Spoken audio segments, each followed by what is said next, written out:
Today we have an interesting shootout between the Africa Twin and the Manesar single.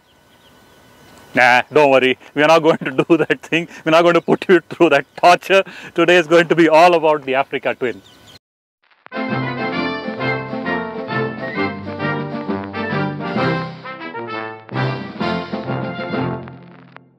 This morning I am excited to be with this motorcycle. The name Africa Twin conjures up obviously images of Africa, North Africa, the Paris-Dakar. About 30 years ago, I had an opportunity to buy an Africa Twin. That is a V-Twin 750. Either that or a Tenere 660. I chose the Tenere 660 simply because that Africa Twin was actually used in the Paris-Dakar. It had come in for sale when I was in West Africa, and I chose the Tenere. So my first experience with the Africa Twin is about 30 years ago. Though I didn't own it and I don't own it, haven't owned it, I still have some connect to this. This motorcycle belongs to a gentleman, so let me call him so he can share his experience of ownership, riding, travel, and why he chose this machine. Suhas? Hey, how are you? Hi Voski, nice to meet you. Good to meet you too this morning. So how did you get here? How was your motorcycling evolution? It would have started somewhere and then evolved into various things and finally landed up here. So what was that journey? So I've been riding for a while, about 15 to 17 years to be precise. Started with a very humble Suzuki Fiero 150. Not so humble, okay.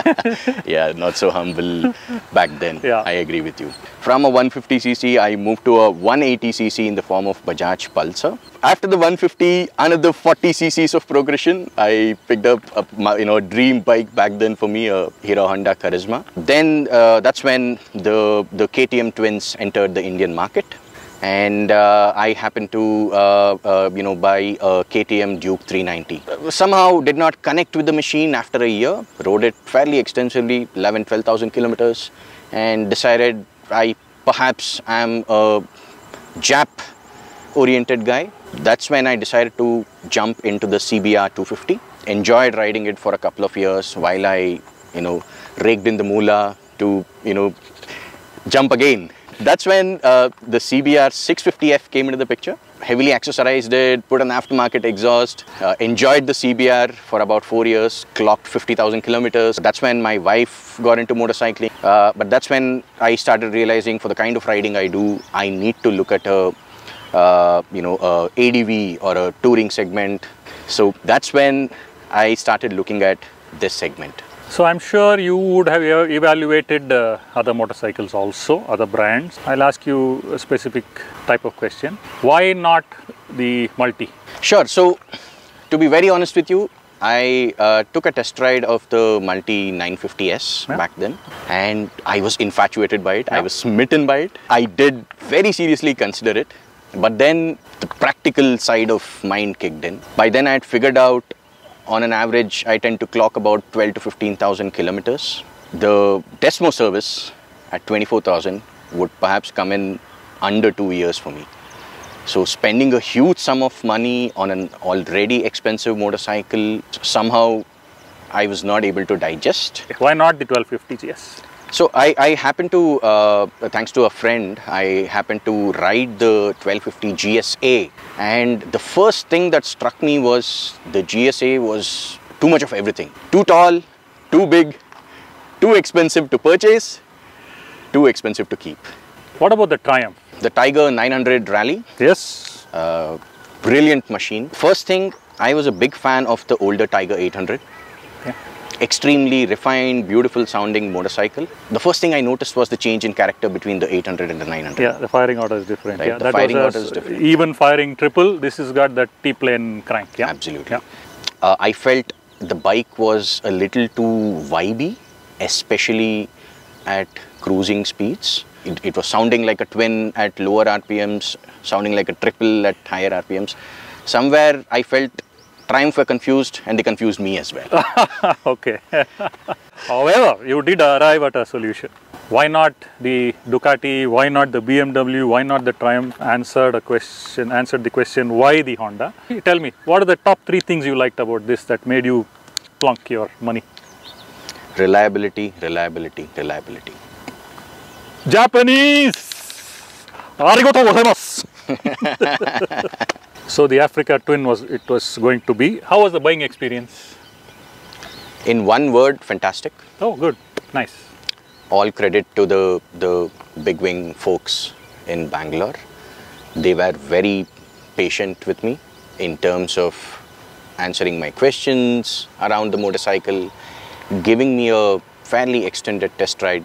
The whole experience of making the booking, sorting out the finances, and the D-Day of taking delivery, and the PDI before that, very cooperative, gave me all the time I wanted with the machine, were extremely patient, as I said. I see you have done quite a bit of accessorizing. So would you care to take me through what all you have done? Sure, Bosky. So the first thing was the protection. Yeah. So I decided to get the GB upper guards and the lower engine guard as well. The second thing for me was the luggage system. This is, again, the bike looks like a GB ambassador. Most of the parts are from GB. Did you get paid for doing all this? I wish. Then you put a tape on this, okay? Right, so since I ride quite extensively with a pillion, I had to have side panniers. And so these are the side pannier mounts, and I wanted a hard top box. Something where I could lock in stuff. The side panniers, I was always confused between having hard panniers or soft panniers. A lot of reading, a lot of contemplation. What finally made the decision was, you know, when a friend fell down during one of the trails, his leg got stuck under his bags, right? Thankfully, he didn't have hard panniers. He could not take the bike, take his leg out until somebody picked up the bike. Somebody has to come and... Right. So that kind of, sealed the deal for me. I decided I'll go for soft panniers on the sides. Having said that, with soft bags, I didn't want to get into the hassle of straps and, strapping it down, bungeeing it down, all that. It's got a quick lock system, yes. Yeah? So easy to in and easy out. Absolutely. Just like hard panniers, you just bring the bag, put it in. So that's what I decided with. The other thing was tank bag. Yeah, useful item. Yeah. Right. Somehow I'm extremely dependent on the tank bag. Decided to get a tank ring so that the tank bag does not touch the surface of the tank. And so it just latches onto this and stays there. Going around the bike, this is more of a want, it's more than function. It was the quick shifter. Oh yeah, I see.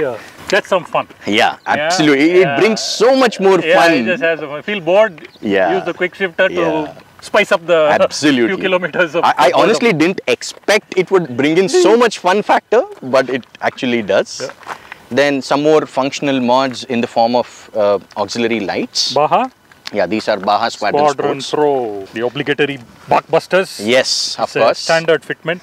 Most ADVs, or rather all ADVs have to have buckbusters. I wanted to have a phone mount here. This is the RAM mount, but to mount that I had to get a fairing bracket. This is also GPS a GB. Bracket, GB, I decided to get a full body PPF done.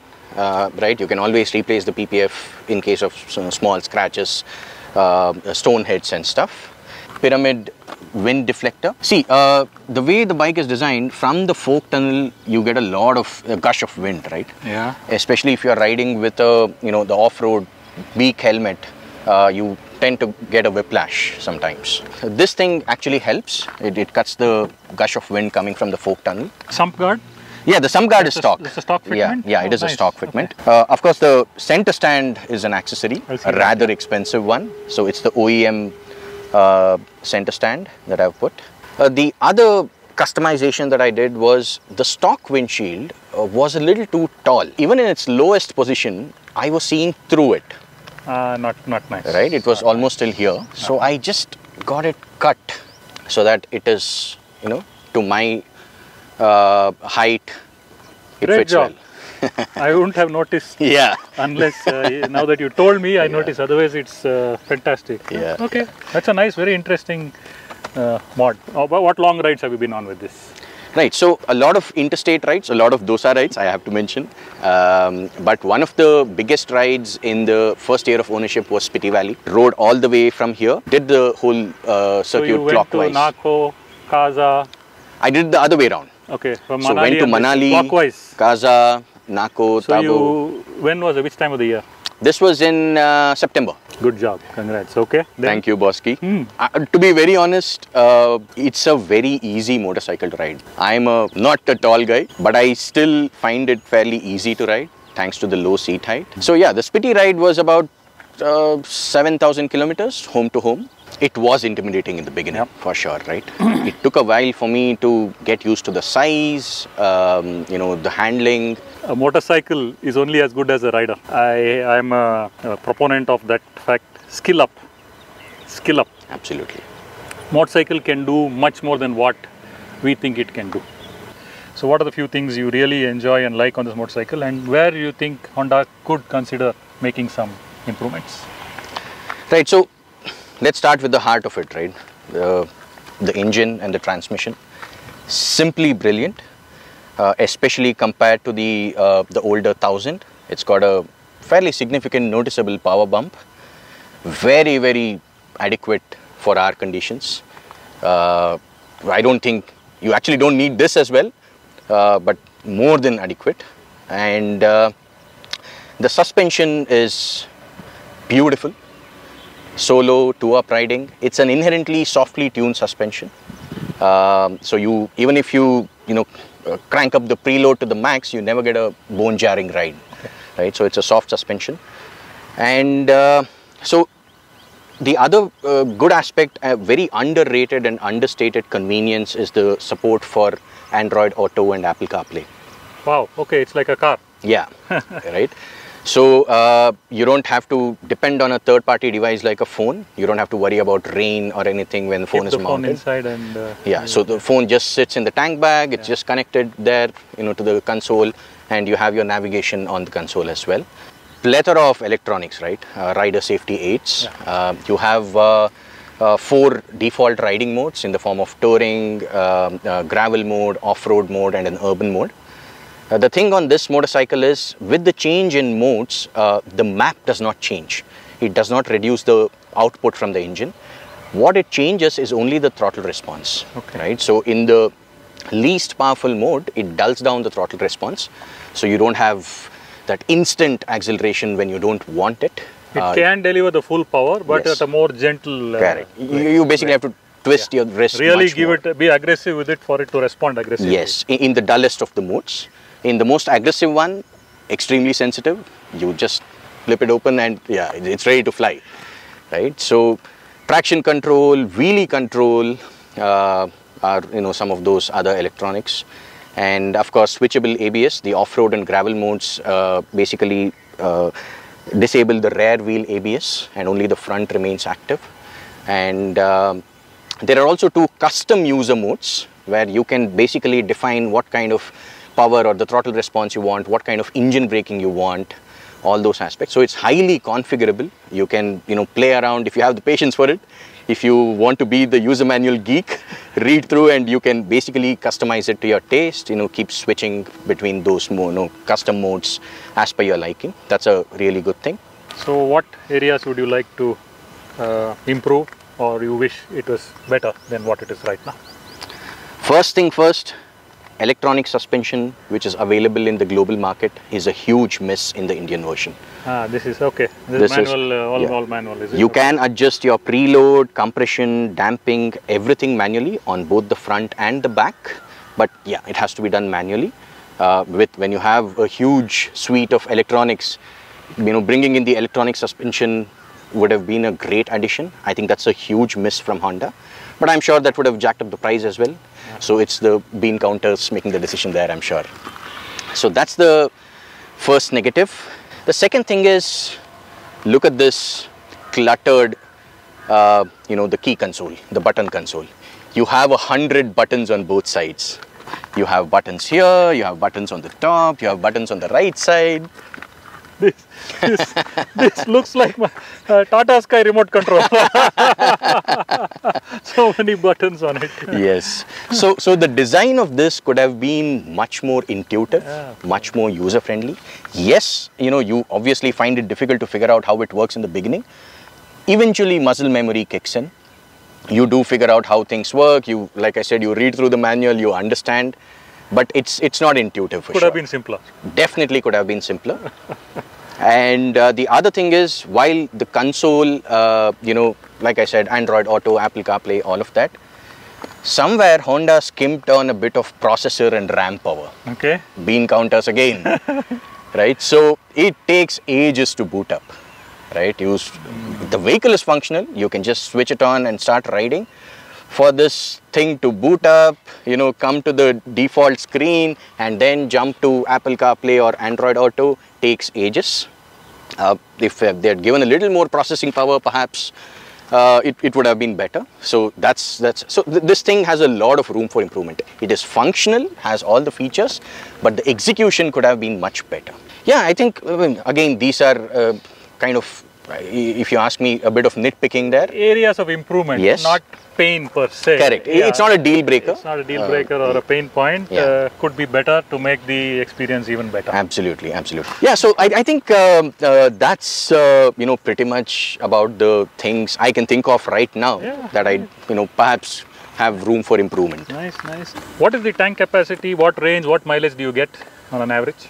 Right, so this is the Adventure Sports version. So it comes with a 25 liter tank, and the overall average at normal, the Indian highway cruising speeds is about 20-21 kilometers per liter. So that gives me a healthy range of 450-500 kilometers comfortably. I notice you have different patterns on the front and rear. So you changed the tires? Yeah, I did. Of course, with 28,000 kilometers on the clock, what I figured is the rear wears out much faster than the front. Yeah. Perhaps for every 1.5 front tires, you need 1 rear tire to be changed. And it just does not make sense to, change both as a set, right? Until and unless, in my opinion, you are sticking to the same pattern like an 80-20. Both of these are 80-20 tires. The front is an Anaki Adventure, the rear is a Michelin Karoo Street, and I find it absolutely fine. Yeah, actually it is. There is a belief that the patterns have to match. Patterns don't have to match, the purpose has to match. Absolutely. Patterns don't need to match. That's a general, I would not say misconception, it's a belief that patterns must be the same, the brands must be exactly the same. Stick to the purpose and the general window of the tire. Operating environment, I would say tarmac, road, 80-20 or 70-30 or whatever those different terminologies.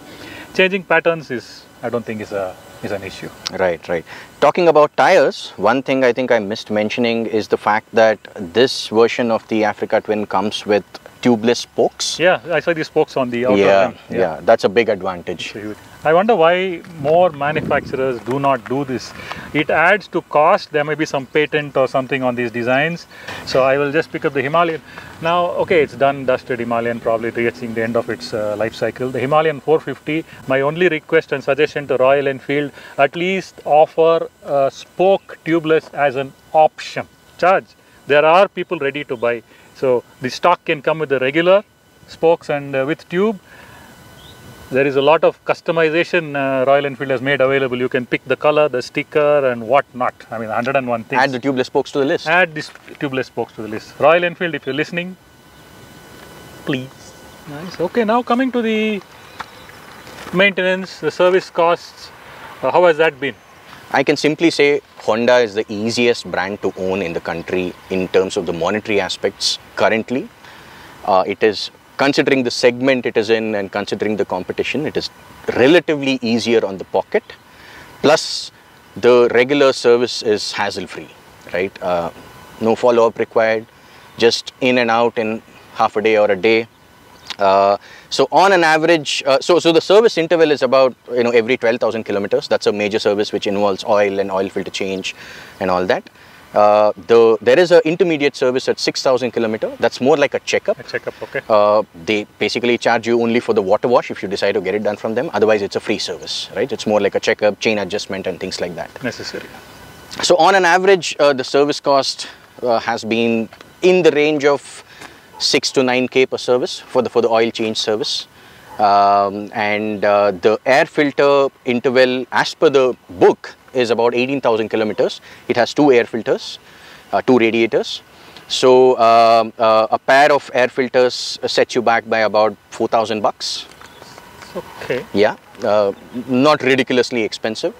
The consumables like the brake pads are also fairly decently priced. Again, considering the segment and the competition. The chain sprocket, for example, the whole set costs about 16 to 18,000, which is, in my opinion, very, very decent for a bike of this segment. You're one happy Africa Twin rider. Absolutely, absolutely. This one's a keeper. I hope to clock at least 100,000 kilometers. That was going to be my next question, but you jumped to the answer. I was going to ask you, when do you think you would want to change this motorcycle? So you answered my question. You say right now you have zilch. No, I'm extremely happy, very satisfied, happy owner. The only plan now is to travel, explore more, burn money only on fuel and nothing else. Well said, well done. Like I said, this brand, this model, this variant, I have a connect with it long back. It gives me goosebumps. So that's it from the CRF1100L Africa Twin. Till next time, take care, be safe.